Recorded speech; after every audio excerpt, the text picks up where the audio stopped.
Okay, so here's the workaround that we came up with. This is our Ableton template, a little bit more advanced than the one that or the one that I give you available to download. So this has got all my loops in. Here you can see that there's some additional loop parts. This is where the ambient pads are.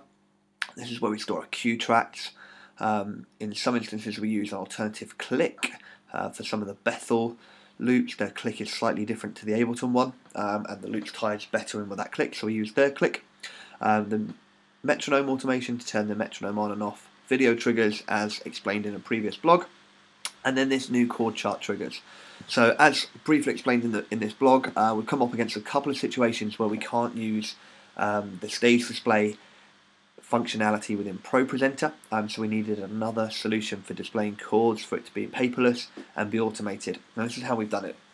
We've created another MIDI channel down here, and we're going to use this for the first time on Sunday, so I'm just going to demonstrate just a few songs that we've already got ready to go.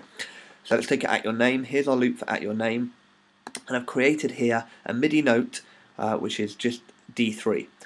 Every song that's using this chord chart trigger, which I struggle to say, has got a different MIDI note that's being outputted, so C3 for Furious, and it's going out on the IAC driver, which is the internal Mac driver that allows you to route MIDI from one program to another within the same computer, and it's going out on bus 2 on channel 1. You can go into the Apple's own audio MIDI windows, which is within Programs Utilities, into the IAC driver to enable this, and also to set up as many ports as you want. Okay, so that's basically what we've done within Pro Presenter. We've given each song a different MIDI note and exported it on this driver. The next thing we did was go into Bohm's MIDI Translator Pro, and here I've labelled a trigger for each one of the songs that we're doing that I wanted a trigger for. Here are the corresponding MIDI notes that Ableton's sending out. You can either type that in this format here, so I think 90 is for note on, then it's the MIDI note, and then it's the velocity, or you can simply press capture MIDI and you can trigger off the MIDI note and capture it, and Bohm's will recognise the MIDI note and you can choose the one that's being exported. Then we chose the outgoing, which in this instance is a keystroke, and then we had to get this bit slightly right, this programming. What I wanted to tell the computer was to hold down Option, Command and G, then release the 3, type in the number, and then press enter. And what Option, Command and G does is it's a go-to page function within Preview, and then the number represents the page number and return is the go. So you use these brackets in this format, Option brackets Command, brackets G, close brackets, and that's the same as holding Option, then Command and G, holding them all together. We've set each one as a different page number, so you can see here 1, 2, 3, 4, 5 and 7. 6 has been deleted for the moment. And then we're pretty much ready to go. So then I created, using Pages, or you can do it via Word, a PDF template, and I've loaded just 5 pages worth of songs into this PDF.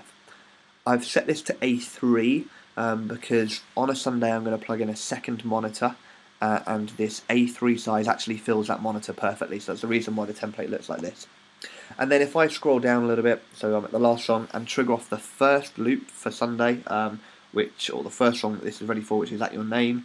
If I press that, you'll see, you turn it down, I think you hopefully should have seen that a little box popped up that was a go-to page number. It typed in a 1, it pressed enter, and it jumped to page 1. Look again for that, just around about here, while I trigger off the second loop. There we go, gone to page 2, ready for Furious.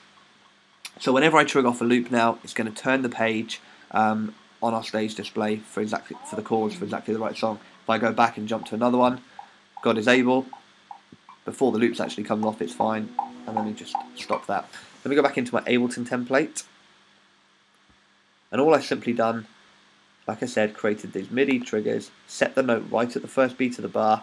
I trigger off using my MIDI notes for my foot controller to control the master things, that triggers it all off together, turns the page perfectly in time. Now we can take this solution on the road if we need to.